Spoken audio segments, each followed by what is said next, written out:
Every single day, across the United States, law enforcement officers answer a call for help. They don't know what's on the other end of that call. They never do. That uncertainty, that blind faith that someone actually needs them, is both the job and the weapon. October 12, 2022. Bristol, Connecticut. 10:32 at night. A dispatcher receives a 911 call. A man's voice. Calm. Measured. He says his brother came home from a run-in with police earlier that night and has been acting aggressive ever since. He says he's worried. He says he doesn't think anything serious will happen, but he just wants someone to come check. He tells the dispatcher there are no weapons involved.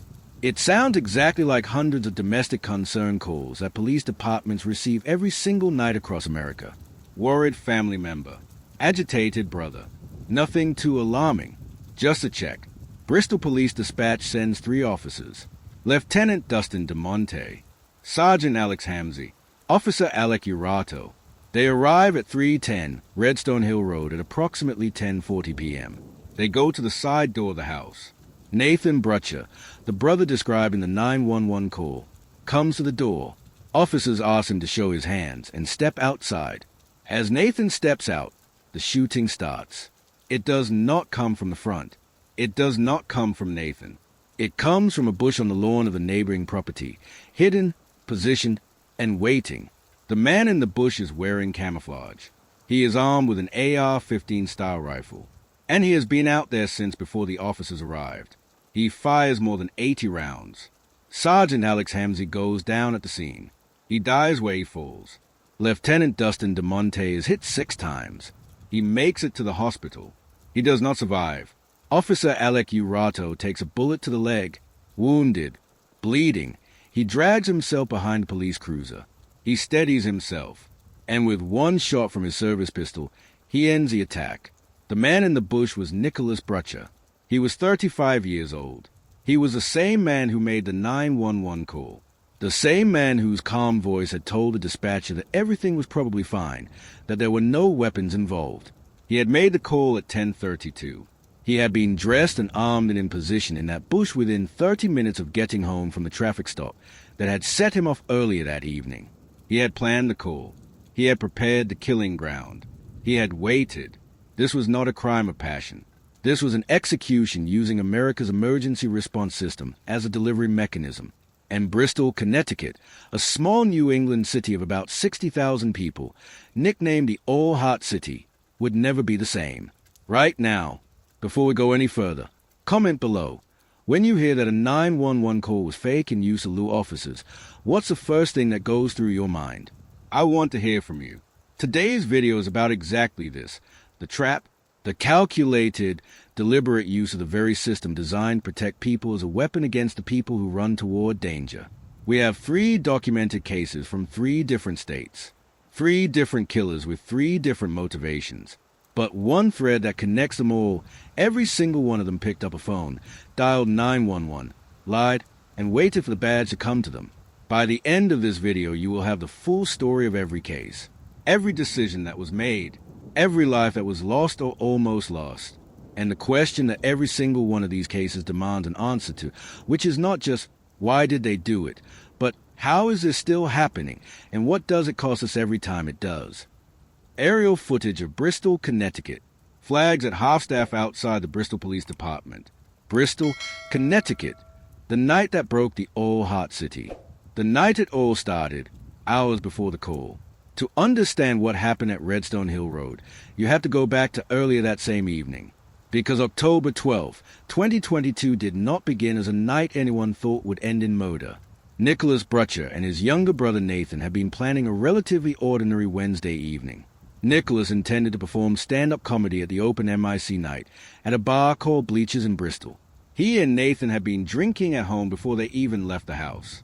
By the time they walked through the doors of Bleachers that night, they were already intoxicated. The evening unraveled quickly. According to the Connecticut Inspector General's 66-page report, the most comprehensive account of that night's events, Nicholas got into a confrontation inside the bar. A patron put his arm around him, and Nicholas elbowed the man in the face. The bartender threatened to call the police if the behavior continued. Nicholas and the patron took it outside. Nicholas punched the man in the face. The bartender called 911. Bristol police officer Harrison Pollock responded to bleachers. He found the Brutcher brothers driving away in a white truck, pulled them over nearby, and quickly realized this was not a simple bar argument. Nathan, who was behind the wheel, had a suspended driver's license. The truck was towed. Both men were drunk, loud, and making aggressive comments to the responding officers. Both were ticketed for creating a public disturbance. Nathan was additionally cited for operating without a valid license. Nicholas, according to the report, threw his ticket on the ground and began walking away on foot, refusing to get in his mother's car when she arrived to pick them up. He eventually relented and went home. The officers drove away. The incident appeared to be over. It was 10:02 p.m. Nicholas Brutcher walked through the front door of his home. 30 minutes later, 2 police officers would be dead. What happened in those 30 minutes, according to investigators, is that Nicholas Brutcher went directly to his room and began putting on his gear. He already owned 14 legally registered firearms. He chose his AR-15. He dressed in camouflage. He loaded up with ammunition. And he picked up his phone. The 911 call heard around Connecticut.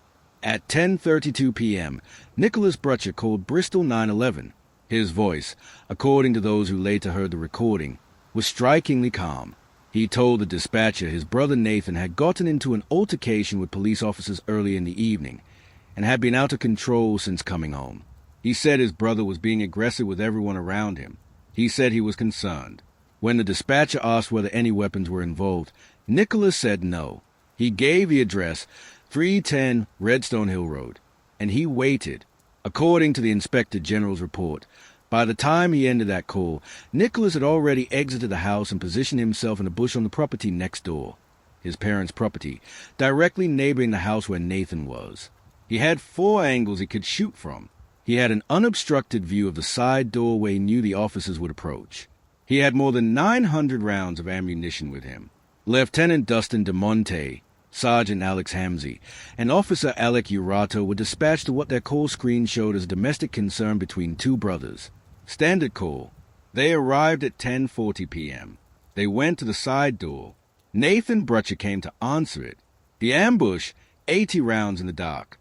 The moment Nathan stepped outside, Nicholas opened fire from a bush. He did not shout. He did not announce himself. He simply started shooting. According to the Inspector General's report, Nicholas fired his AR-15 rifle 59 times during the ambush. He fired from behind the officers, giving them no time to turn, identify a threat, or take defensive positions. Hamzy was struck 24 times. He was dead before the shooting stopped. DeMonte was hit 6 times. He reached the hospital but could not be saved. Urato was shot in the leg. Despite the wound, he managed to put distance between himself and the attack, retreating around the house to the street. He found the cover of a police cruiser. He propped himself up against it. Nicholas Brutcher, after unleashing the first barrage, had moved from the bush and was now standing over the 2 fallen officers. He tried to use his AR-15 again. It jammed, because he had inserted a fresh magazine upside down. He pulled out a handgun instead. He shot the downed officers at close range. Urato, from behind the cruiser, had a line of sight. He fired once. The bullet struck Nicholas Brutcher at the base of the skull. He died at the scene. It was over in minutes. 3 officers had arrived on what appeared to be a standard domestic check. 2 of them were now gone, and a wounded officer was left in the street, having just fired the most important shot of his life, surrounded by the bodies of his colleagues and the man who had killed them. When the Connecticut Inspector General's office later released their 66-page report, nearly 2 years after that night, they included a detail that went through the law enforcement community like a knife. As Nicholas was firing, as bullets were tearing through 2 officers, he was shouting something. Investigators captured the words. He was shouting, "How proud are you of me?" Nobody has ever been able to establish for certain who he was asking. Who was Nicholas Brutcher, and why? This is a question that the Inspector General's report wrestled with across 66 pages and ultimately could not fully answer. Nicholas Brutcher, 35, was not a man with a criminal record. He had never had a significant encounter with law enforcement before that night, which is what made the whole sequence of events so difficult to process. His 14 registered firearms had all been obtained legally. His background check had cleared. The report attempted to reconstruct his state of mind in the days and weeks before the attack. What it found was a man under enormous personal pressure. He was in a contentious long-distance relationship with a woman who believed she might be pregnant with his child. Another woman was due to give birth to his baby that same month. And on the very same day as the attack, October 12, 2022, his ex-wife had given birth to a child fathered by a man who had previously been Nicholas's close friend. The report noted all of this without assigning direct causation. It said, plainly, that these stresses existed. It also noted that Nicholas had tried to enlist in the military, but had been rejected because he had not completed his high school diploma or obtained his GED. He had not been receiving mental health treatment. No manifesto was found. No evidence of political radicalization was uncovered. The Inspector General concluded that the most likely trigger was the humiliation of that traffic stop, the public embarrassment, the tow truck, the tickets, the perceived disrespect, colliding with everything else that had been building inside him. The rage had somewhere to go now. It had a face. It had a badge. The report said it clearly. The numerous stresses in Nicholas Brutch's life, coupled with his heavy substance use and perceived grievance from the traffic stop, are probable motivation for his subsequent targeted act of violence against the Bristol officers. And then, as if to make sure nobody misread the conclusion as an excuse, it added, in this regard, it must be emphasized that Nicholas Brutcher is a murderer here. What was left behind?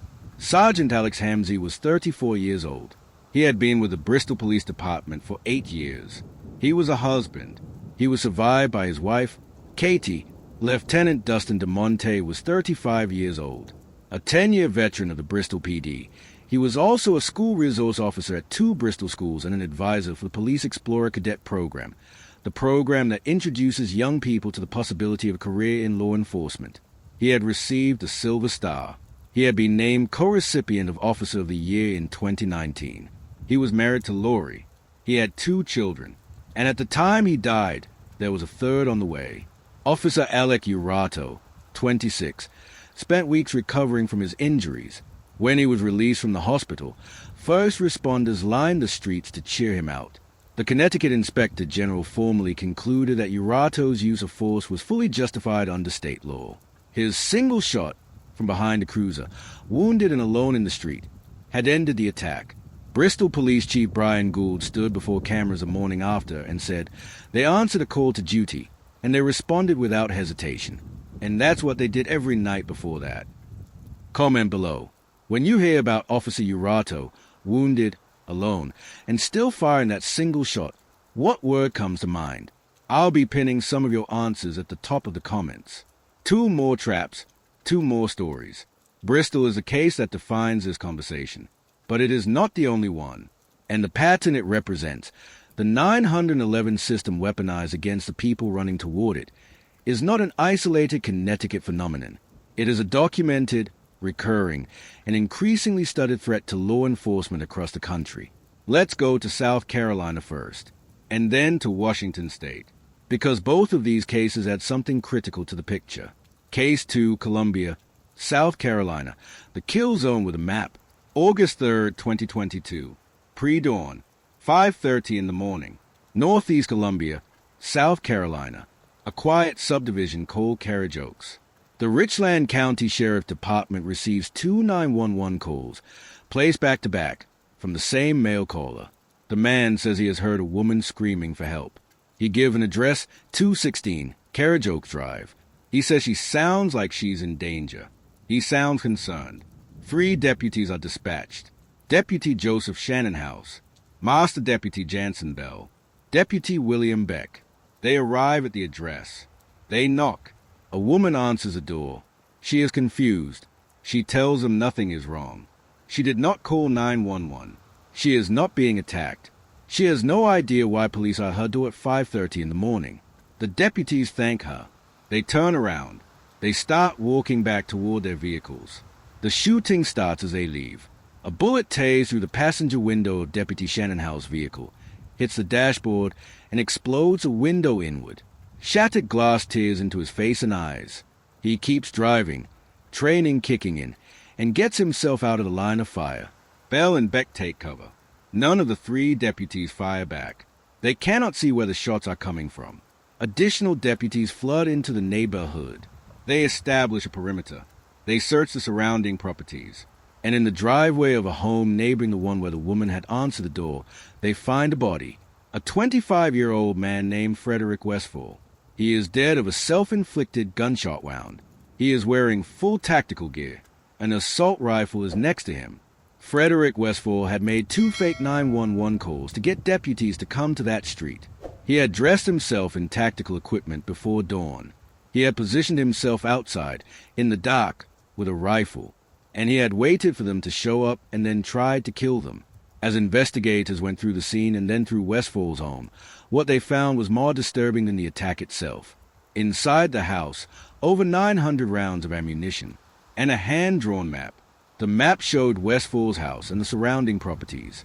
On it, he had marked 4 separate firing positions, spots from which he could shoot at officers responding to the address he'd given.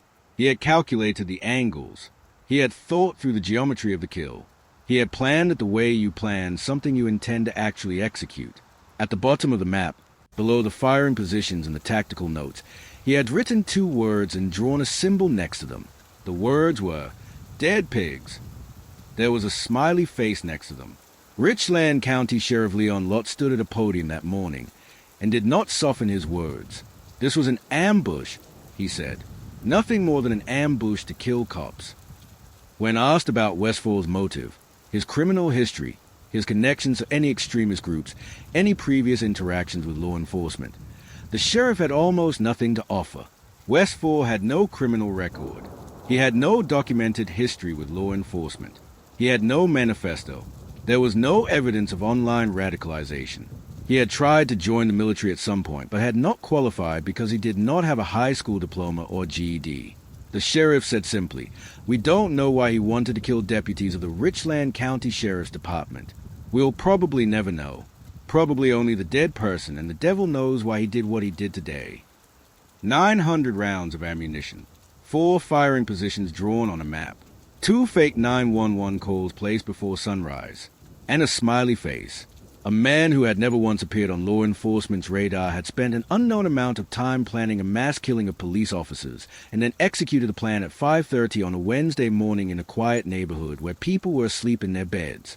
Deputy Shannon House was treated at a local hospital. The glass was removed from his face and eyes. Physically, he was going to be all right. Mentally, as the sheriff noted at the press conference, that was a conversation for another day, one that the department's counselors had already begun. Later investigations confirmed that Westfall had the Carriage Oak subdivision mapped because he knew it was a residential street where his shots would be heard, where someone might actually call police, and where the tight layout of the homes gave him multiple protected firing angles. He had chosen the location. He had chosen the time. He had chosen the fake scenario, a woman screaming, because he knew that kind of call would bring multiple deputies. Fast. He had done his homework. He just hadn't told anyone. Think about this for a second and comment. Westfall had no criminal record, no history of violence, no red flags that law enforcement had ever documented. How do you stop someone like that before they act? Case 3, Bellevue, Washington. The grudge made into a trap. December 2025. Bellevue, Washington, a city just east of Seattle, one of the wealthiest in the Pacific Northwest. A 911 dispatcher receives a call. A man reports a verbal domestic violence dispute at the Bellevue Transit Center. He gives vague details. When the dispatcher asks follow-up questions, he hangs up. Officers Sean Weinbrenner and Guillermo Spagnuolo respond. They arrive at the transit center. They find a man matching the description at the location described. They begin speaking with him. The man admits, right there, to the officers' faces, that he made the 911 call. Then he reaches into his jacket and pulls out a kitchen knife 5 inches long. He slashes at the officers. One of them is struck across the face, a significant laceration. The other fires his service weapon, striking the suspect. The man who made the call attacked the officers and was shot as 38-year-old Mohammed Mori Bangura. When investigators went through the case, what they found was a clear, documented grudge. The day before the attack, just 24 hours earlier, Bangura had filed complaint against a different Bellevue police officer, someone he believed had put a false case on him. He had a prior arrest from September 2025, stemming from an incident at a church in downtown Bellevue where he had threatened to kill a security guard. According to court documents, Bangura had filed that complaint and then, instead of waiting for the process to play out, had armed himself and lured two completely different officers to a location where he could get close to them. The officers he attacked had nothing to do with the original grievance. They were simply the badge he could reach. Prosecutors wrote in their charging documents, instead of letting that complaint process play out, he chose to arm himself with a knife and assault two other innocent, unwitting officers who thought they were responding to a call of domestic violence. He had walked up to two officers who were responding in good faith to what sounded like a person in distress. He had stood there long enough to confirm they were police, and then he had tried to kill them. The 911 call was not spontaneous. It was the setup. Bangura was charged with first-degree assault and second-degree assault, both with deadly weapon enhancements. Prosecutors argued he posed extreme danger to the community and asked the court to hold him on $5 million bail. They said in their filing that his attack demonstrated the lengths he will go to injure others. The injured officer was taken to Harborview Medical Center with serious facial lacerations. He survived. What this case adds to the picture is something the other two don't quite capture in the same way: a documented, specific grievance redirected toward people who had nothing to do with it. Bangura did not ambush the officer he had complained against. He ambushed the first officers he could get to answer his fake call. To him, apparently, the uniform was a target, not the individual. This one deserves a real conversation. Comment below. When someone files complaint against police and then attacks different officers, is that a failure of the complaint system? Does the complaint process need to move faster? Or is this just something no process can prevent? The weapon that fits in everyone's pocket. 3 cases, 3 states, 3 completely different men with 3 completely different backstories. And yet all of them arrived at the same tool. The telephone, the 911 call. The system that exists for no other reason than to send help to people who need it. Nicholas Brutcher used it because a traffic stop humiliated him, and he turned that humiliation into a massacre.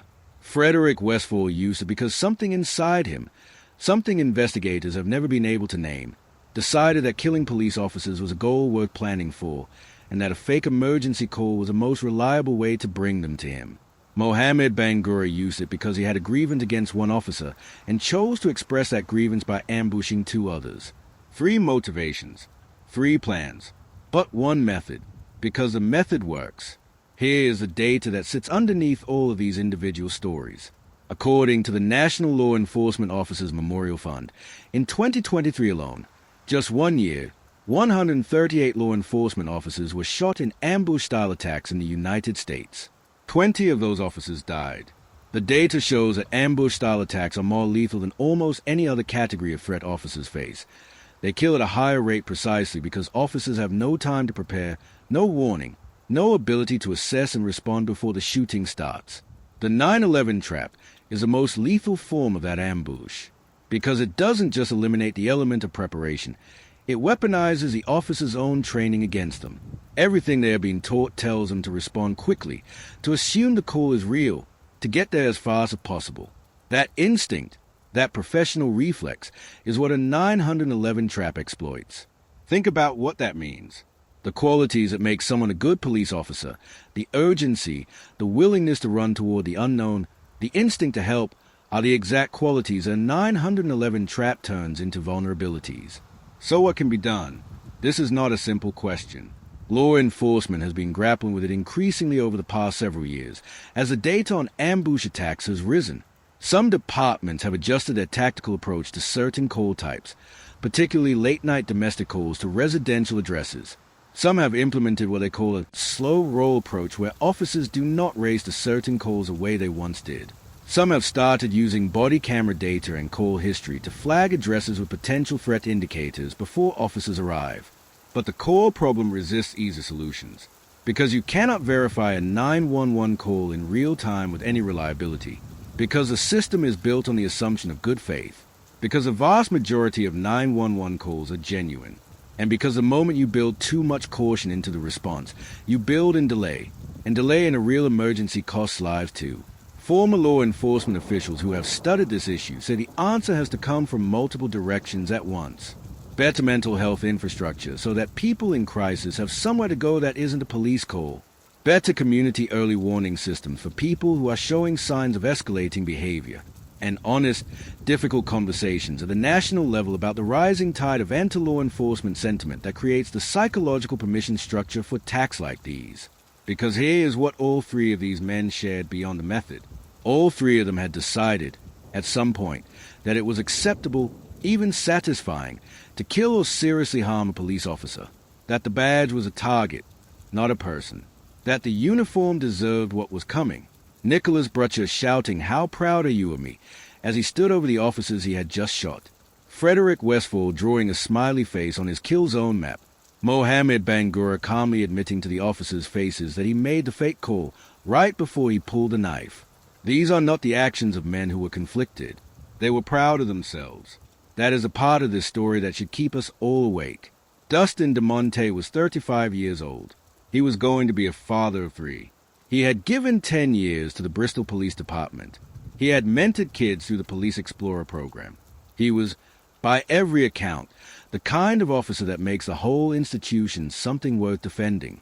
Alex Hamzy was 34 years old, 8 years on the job, married, known inside the department and around the community as someone who showed up not just professionally, but humanly. Some accounts noted that Nicholas Brutcher had actually known Hamzy from high school. They had grown up in the same town. Think about that. Nicholas Brutcher set the trap on a street that he knew. He fired into the darkness at officers he may have recognized. And he asked, over the sound of it all, if someone was proud of him. Officer Alec Urato, who killed Nicholas Brutcher with a single shot while bleeding on the pavement of Redstone Hill Road, has not spoken extensively to the media about that night. He doesn't have to. His actions speak in a language that doesn't require translation. Wounded, isolated, facing a man who had just killed 2 of his colleagues and was still shooting, he steadied himself and made the call that ended it. He was 26 years old. Sometimes the most important thing a person ever does happens in a moment they did not choose, on a night they could not have predicted, on a call that was always going to be a lie. Final comment of the video. After going through all 3 of these cases, Bristol, Columbia, Bellevue, what do you think the single most important change would be to protect officers from this kind of attack? I read every comment on this channel. Drop yours. Bristol, Connecticut still calls itself the all-hot city. The police department still has the flowers and the cards. The Explorer Cadet program that Dustin DeMonte helped run is still going. Kids are still learning what it means to protect a community. The department has not forgotten. The families have not forgotten. And if you watch this video all the way to the end, neither have you. Share this video. These stories deserve to be heard in full, not just as headlines, but as what they actually are, which is a complete, documented, human account of what it costs when someone turns a cry for help into a weapon. Like, subscribe, and hit the bell for Behind the Crime. Every week, we take the story past a headline and into the truth. I'll see you in the next one.